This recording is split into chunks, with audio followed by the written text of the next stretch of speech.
of your time so that they will be encouraged. So I know you have already known me through. In the time of Apostle Paul, slavery was acknowledged. Paul even thought that the church in Ephesus, as it says there in Ephesians 6, verse 5 to 9, how it says there, may I quickly open it for you. Jesus, but as servants of Christ, doing the will of God from the heart, with good will doing service as to the Lord and not to men, knowing that whatsoever good thing any man doeth, the same shall he receive of the Lord, whether he be bond or free. And verse 9, and ye masters, do the same things unto them, forbearing and threatening, knowing that your master also is in heaven, neither is there respect of persons with him. The word servant there is derived from the Greek word doulos, which more precisely translates to mean a slave or bond servant, someone who gives up all of his rights to serve another. So we frequently use the word servant here instead of slave because it connotes that meaning. The two things that we will talk about here. Letter A, some point letter A, we are in debt. We are in debt. We are debtors to God. You know that? Because He paid for us a debt we were unable to pay ourselves. God paid the debt for our sins by sacrificing His own Son. The Bible says in Romans chapter 5 verse 6, for when we were yet without strength, in due time Christ died for the ungodly. And in some point of being in bondage. The slave is under constant fear and alarm, as it says there by Albert Barnes. We are slaves under constant fear and alarm. But when we got saved, we are free from this bondage. And it says there in Romans chapter 8 verse 15, for ye have not received the spirit of bondage again to fear, but ye have received the spirit of adoption, whereby we cry, Abba, Father. Second point, a servant's compliance. A servant should comply. A servant knows that their purpose in life is to serve the master. This is what Apostle Paul and others mean when they refer to themselves as servants of Christ. God bought us for a purpose. In 1 Corinthians 6 verse 20, the Bible says, for ye are bought with a price. Therefore glorify God in your body and your spirit are God's. So a servant's compliance or obedience shows letter A, some point letter A. Your aim is to seek His will in all things. To honor and glorify God is our primary desire every day. In 1 Corinthians chapter 10 verse 31, the Bible says, therefore ye eat and drink, for whatsoever ye do all to the glory of God. Remember, the Great Commission is our lifelong service as servants of Christ. Second B, their mind. What's on their mind?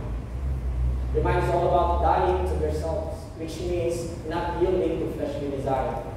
The Bible says in Luke chapter 9 verse 23, and He said to them all, if any man will come after me, let him deny himself and take up his cross daily and follow me. Some point letter C, their sacrifice. What's their sacrifice? Their sacrifice is to renounce their right to direct their own lives. In the book of Luke chapter 6 verse 46, and why call ye me Lord, Lord, and do not the things which I say? God wants us to know that our lives, okay, should be centered in His will, knowing that we are already bought with a price. God has bought us already. And let me give you, before we enter to the third point, a quote from David Wilkerson. He said, when God calls you to something, He's not always calling you to succeed. He's calling you to obey. The success of the calling is up to Him. The obedience is up to you. Third point, a servant's character. Jesus taught us to know the servant's lowly place. A servant occupies. In Luke chapter 17, verse 10, Jesus said, so likewise ye, when ye shall have done all those things which I commanded you, say, we are unprofitable servants. Take note of these very words of Jesus. He said, we have done that which was our duty to do. It is sometimes a problem for us if we do not know our rightful place. God wants us to learn our true purpose in life without forgetting who we are and what our life should be in this world. A quote from Charles Spurgeon where he says, "The Christian should take nothing short of Christ for his model." So I listed down all the characters of a servant, but of course it will take a long time. But we can summarize it to the very the bottom line for these characters, all about the character of Christ. So it's simply a servant's character is a Christ-like character. So 4 point, class. So okay pa yun. 4th point, a servant's compensation. The master in ancient times took on the responsibility of caring for his bondservants. So our Lord says that He will provide all we need when we seek first His kingdom and His righteousness. We all know that in Matthew chapter 6, verse 33, seek ye first the kingdom of God and His righteousness, and all these things shall be added unto you. So we can see 3 things about the servant's compensation. The subpoint letter A, the supply of needs. Already says there in Philippians chapter 4, verse 19, and Philippians chapter 4, verse 19. The Bible says here, "But my God shall supply all your need according to His riches in glory by Christ Jesus." Apostle Paul here was being supported financially in his missionary journey by the Philippian church. And we know that God supplies when we have given our support, holding the rope for missionaries all over the world. And this church is a great example. I do remember that some churches in Leyte were being encouraged to have a World Missions Conference. When they saw us having a World Missions Conference while we are still being a mission church, they say positive things about us. That's why when you have seen those pastors who went with me last February during our World Missions Conference here, they were pastors who were encouraged.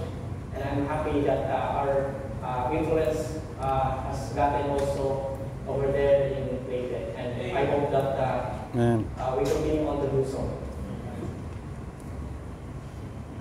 The subpoint letter B, the spiritual crowns.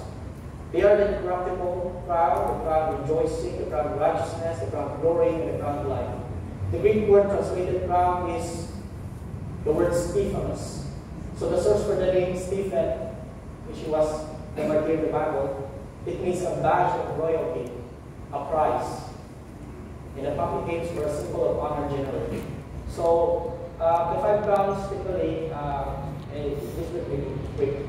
First was the incorruptible crown, or another term for that is an imperishable crown. It represents the reward given to the believers who live a disciplined and self-controlled life, also known as the crown of self-control. 1 Corinthians 9, verse 24 to 25. I'm not reading that because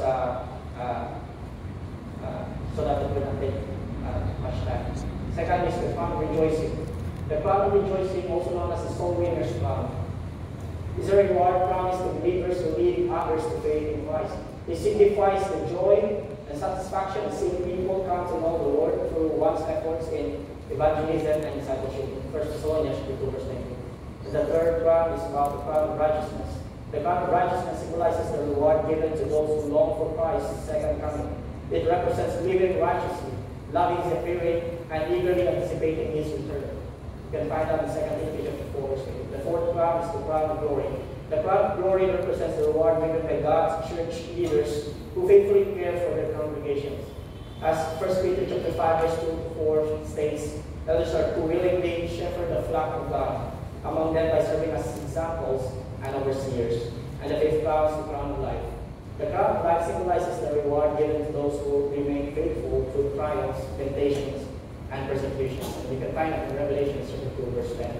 Lastly, last but not the least, third sub-point, the special recognition. And I hope that this will be a much more important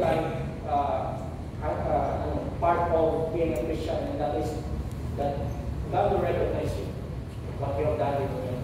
In Matthew chapter 25, verse 14 down to verse 13, you can remember the parable of the talents. In Jesus' parable of the talents, the Lord tells us of two faithful servants who used what they had been given to increase the master's wealth. So when the master had returned from a long journey, he rewarded his two servants and said to each of them, in Matthew chapter 25, verse 21, his Lord said unto him, Well done, thou good and faithful servant. Thou hast been faithful over a few things. I'll make thee ruler over many things, and thou the joy of thy Lord. It is the same also with verse 23. So every servant of Christ longs to hear those words from Jesus' lips someday in heaven. Brethren, it says there in 1 Corinthians 15:58 that therefore, my beloved brethren, be steadfast, unmovable, always abounding in the work of the Lord, for as much as you know that your labor is not in vain. Jesus reminded us to pray for more laborers in Matthew chapter 9, verse 38, and it's a no-brainer for those who labor as servants of Christ and not the servant of the world. We please God and not men. We glorify not ourselves, nor any man in this world. We only glorify God. Will you be one of the servants of Christ? Last quote from Charles Spurgeon, where he said, one of the greatest rewards that we ever receive for serving God is the permission to do still more for Him. I ask everyone to stand up as we close the word. I hope that we have gotten the message.